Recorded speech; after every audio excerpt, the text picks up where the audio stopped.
दोस्तों नमस्कार। मैं सुरेश कुमार स्वागत करता हूं आपका Suresh all in one channel में। दोस्तों आज हम बात करेंगे सपनों के ऊपर कि आपके सपने कैसे पूरे होते हैं, आपके सपनों का महल कैसे तैयार होता है। ये सब मैं अपने एक्सपीरियंस के हिसाब से बताऊंगा, जो मेरे साथ घटा है, जो मैंने एक्सपीरियंस किया है, प्रैक्टिकली बताऊंगा, ना कि कोई कहानी सुनाऊंगा, काल्पनिक कहानी या किसी की कहानी सुनाऊंगा। मैं अपनी बात बताऊंगा कि मेरे सपने कैसे पूरे हुए हैं और कहाँ कहाँ बाधा आई है, कितने सपने पूरे हुए हैं और कहाँ कहाँ कैसे कैसे क्या क्या घटा। ये सब मैं आप लोगों को बताऊंगा और शायद हो सकता है कि आप मेरे सपनों से, मेरी लाइफ से आप रिलेट करके एक्सपीरियंस ले सकें और अपने सपनों में कहाँ कहाँ दिक्कत आ रही है, कहाँ आप गलती कर रहे हैं। हो सकता है कि आप लोगों को इससे कुछ सीखने को मिले। दोस्तों बात करता हूँ मैं शुरू शुरू में, जब बचपन की बात करता हूँ, मैंने देखा था कि लोग जैसे जैसे अपने उम्र के लिहाज से बड़े हो जाते थे, उनका शादी ब्याह ब्याह वगैरह जैसे हो जाता था, या फिर वो एक उम्र के पड़ाव पे आके नौकरी करने लग जाते थे, काम करने लग जाते थे। तो मेरी जो उम्र थी वो खेलने कूदने की थी, तो मैं खेलता कूदता था।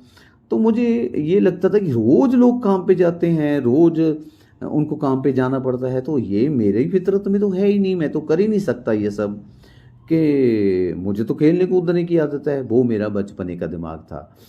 लेकिन कुछ तब मेरे थॉट ऐसे भी थे कि एक दिन मैं भी अमीर आदमी बनूंगा, लेकिन किसी के बलबूते पे नहीं बनूंगा, किसी का सहारा लेके नहीं बनूंगा कि कोई मुझे ये कहे कि ये अपने माँ बाप की वजह से अमीर बना है, माँ बाप के पास पैसा था तब अमीर बना है, या किसी ने सहारा दिया है तब अमीर बना है।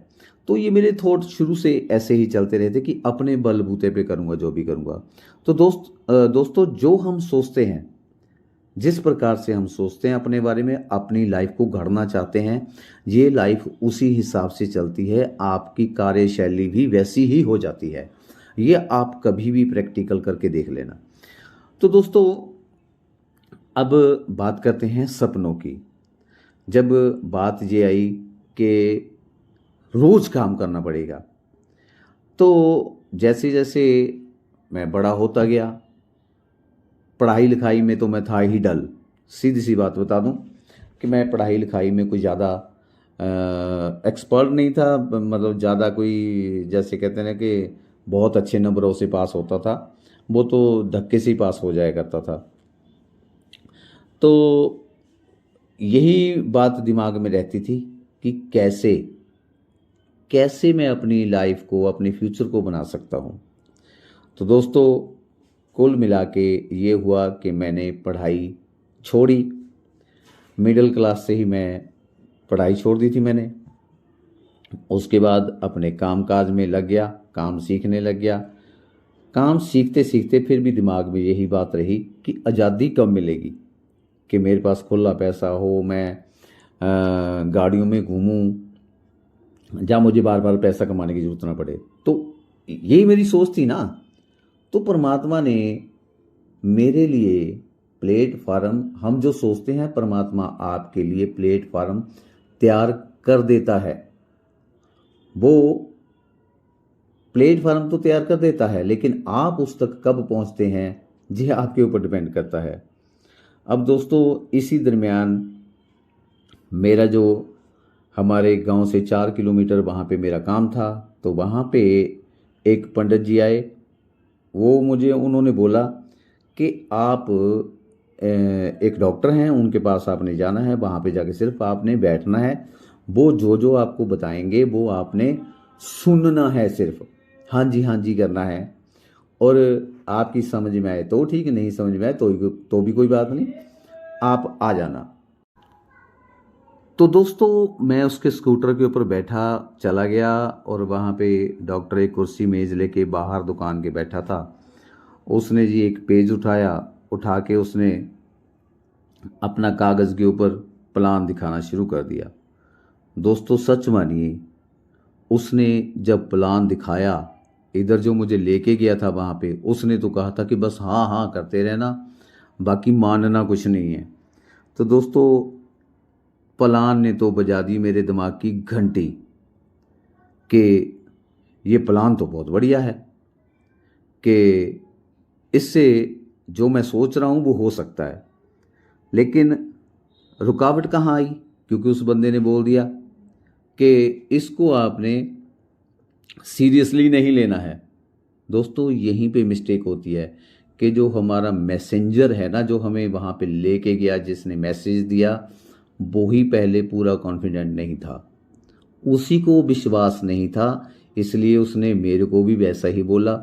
वो खुद नहीं करना चाहता था, उसको डॉक्टर ने फोर्स किया था कि किसी को लेके आओ, मैं उसको प्लान दिखाता हूँ। तो होता क्या है कि उसने, उसका खुद का विश्वास नहीं था, और मुझे भी फिर ऐसा ही लगा कि शायद ये कोई असली काम नहीं है जो मैं सोच रहा हूँ, तभी तो इतना आसान है ये, इसमें ज़रूर कोई ना कोई झोल है। तो मेरा भी जो माइंड था वो चेंज हो गया। अब मैं चला गया अपनी दुकान पे। उसके बाद क्या हुआ कि यही प्लान फिर से कुछ समय के बाद मेरे पास फिर से आया, और 3 दिन मेरे एक रिश्तेदार थे, वो 3 दिन लगातार मेरे पास आते रहे, और मुझे बिजी देख के वो चले जाते थे, कुछ बात नहीं करते। लेकिन उनके हाथों में मैं जब फाइलें वगैरह देखता था तो मुझे शक लगता था कि कुछ ना कुछ बात ज़रूर है, कि ये आते हैं मेरे पास, चाय पी के चले जाते हैं, उसके बाद कुछ नहीं बोलते हैं। तो तीसरे दिन जब वो आए तो उन्होंने आके मुझे कह ही दिया कि सुरेश तू फ्री कब होगा? मैंने कहा बताइए क्या बात है? कहते नहीं, बताएंगे तभी जब तुम एक टाइम निकालोगे, 1 घंटा हमारे लिए निकालोगे, तब बताएंगे। तो मैंने कहा ठीक है, कल दोपहर के टाइम आ जाना, तो हम बैठ के बात करते हैं। वो दूसरे दिन जी मेरे पास आए, उन्होंने मुझे प्लान दिखाया, और वाकई वही प्लान जो मुझे पहले दिखाया था डॉक्टर ने, तो आज फिर वही प्लान मेरे पास, जो रिश्तेदार लेके आया था वो भी डॉक्टर ही था। तो अब प्लान देखा तो जी एकदम बाँछें खिल गई। तो उन्होंने कहा कि संडे को ना फलाने होटल के बीच में मीटिंग है, वहाँ पे आप आ जाना, वहाँ पे आपकी पिक्चर कुछ और क्लियर हो जाएगी। मीटिंग में गया, मीटिंग में जाके तो एक्साइटमेंट जो थी वो 7वें आसमान पे पहुँच गई। अब दोस्तों वहाँ से हमारा जो था दौर वो शुरू हो गया। अब दोस्तों सपने पूरे करने का खजाना तो दिख गया, लेकिन वहाँ पे शुरुआत करने के लिए एक किट आती थी 4200 रुपये की। दोस्तों ये 4200 रुपया हमारे ऊपर भारी पड़ गया, हमारे सपनों के आगे भारी पड़ गया। अब दोस्तों जिनके सपने क्लियर हों तो वो फिर उसको वो जो प्राइज़ है छोटी लगने लग जाती है, जबकि उस टाइम में वो 4200 रुपया हमारे लिए बहुत भारी था। चलो जी, हमने कर करा के इधर उधर से पकड़ के उधारे सुधारे हमने बस ज्वाइन कर लिया जी। अब जितना हम आसान सोच रहे थे, उतना दोस्तों कोई भी चीज़ आसान नहीं होती है। अगर आपका ड्रीम महान है तो ही आपको वो चीज़ हल्की लगेगी, अगर आपका ड्रीम महान नहीं है तो वो चीज़ आपको बहुत बड़ी लगनी शुरू हो जाएगी, फिर आप उसको इग्नोर करना शुरू कर दोगे। दोस्तों यही हमारे साथ हुआ। अब हम शुरू हो गए लोगों के साथ बातचीत करने के लिए, क्योंकि उसके लिए एक कम्युनिटी चाहिए होती है, समूह चाहिए होता है। तो हमने एडमिशन तो ले लिया, वहाँ से तो हमारी शुरुआत हुई है। अब हम लोगों के पास जाके एक्साइटमेंट के बीच में लोगों को प्लान दिखाने लगे। जो हम सोच रहे थे कि उसमें रिजल्ट मिलेंगे, कि हम जैसे ही लोगों को बताएंगे लोग एकदम आ जाएंगे, लेकिन दोस्तों ऐसा बिल्कुल भी नहीं हुआ। हमें बहुत जद्दोजहद करनी पड़ी। अब जब हम लोगों के पास जाते थे, मान लो किसी को हमने प्लान जाके दिखाया, तो होता क्या था कि बंदा प्लान देख के तो एकदम हवा में एक गुब्बारे की तरह भर जाता था, उड़ने लग जाता था। लेकिन जैसे ही हम वहाँ से जाते थे तो फ्री के सलाहकार वहाँ पे आ जाते थे। वो फ्री के सलाहकार क्या कर देते थे, उनके गुब्बारे के बीच में पिन मार देते थे और वो गुब्बारा फट जाता था, ढेर हो जाता था ज़मीन के ऊपर। जब हम दोबारा उनके पास फिर से जाते थे तो होता क्या था कि वो बंदा बात करने को ही तैयार नहीं। अब हमने जब हम मीटिंग में जाते थे दोस्तों, एक इनका एजुकेशन सिस्टम होता है, वो एजुकेशन सिस्टम जो है बहुत लाजवाब सिस्टम होता है। उसके बीच में उसको देखते हुए उस सिस्टम के बीच में ऐसा बंदा मोटिवेट होता है कि वो बिना पैसों के 1 साल तक तो काम ऐसे ही करता रहता है, जैसे उसके अंदर पेट्रोल भर दिया हो फ्री का, वो चला ही रहता है। अब कोई बंदा उनके बीच में हमारे साथ कोई ज्वाइन भी हो जाता है ना, तो हमें वो ये लगता था कि ये पैसे आ गए, जबकि हमें बिजनेस वॉल्यूम देना होता था तब जाके पैसा आता था। लेकिन बंदा ज्वाइन हो गया, वो तो किट का पैसा जो था उधर चला गया, कुछ थोड़ा सा बूंद बूंद आता था, लेकिन हमें तब भी बहुत खुशी होती थी जब कुछ आता था। तो दोस्तों अब मैं उस एजुकेशन सिस्टम का आज तक एहसानमंद हूँ, क्योंकि उसने हमें सपने दिखाए और फिर उसके बाद हम जुड़े रहे इस लाइन के बीच में। वहाँ से हमें ये ज्ञान हुआ कि आदमी शरीर से मेहनत करके अमीर नहीं होता, दिमाग से पैसा बनाता है, दिमाग से मेहनत करके तब अमीर होता है। ये ज्ञान हमें वहाँ से मिला। तो दोस्तों, हमने अपलाइन से डिस्कशन किया कि ऐसे ऐसे हो रहा है कि लोग ज्वाइन तो करते हैं या हमारी बात तो सुनते हैं, लेकिन बाद में नेगेटिव हो जाते हैं। तो कुछ लोग हमने मतलब कि धड़ाधड़ इतनी मतलब जोर शोर से काम शुरू किया था कि हम रात को 2-2 बजे तक सोते ही नहीं थे।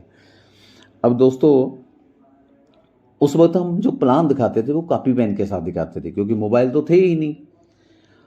और जब हमने अपलाइन के साथ डिस्कशन किया तो अपलाइन बोली कि आपकी ड्रीम क्या है, आप पहले अपने एक ड्रीम चार्ट बनाइए और अपने घर की दीवार के ऊपर लगाइए, तब जाके आप काम करोगे, उस ड्रीम के लिए काम करोगे। तो दोस्तों, पहले तो ड्रीम बनाने में शर्म आ रही थी कि ड्रीम लिख के लगा देंगे दीवार के ऊपर, लोग हंसेंगे। यही हम लोगों के बीच में अक्सर फॉल्ट होता है।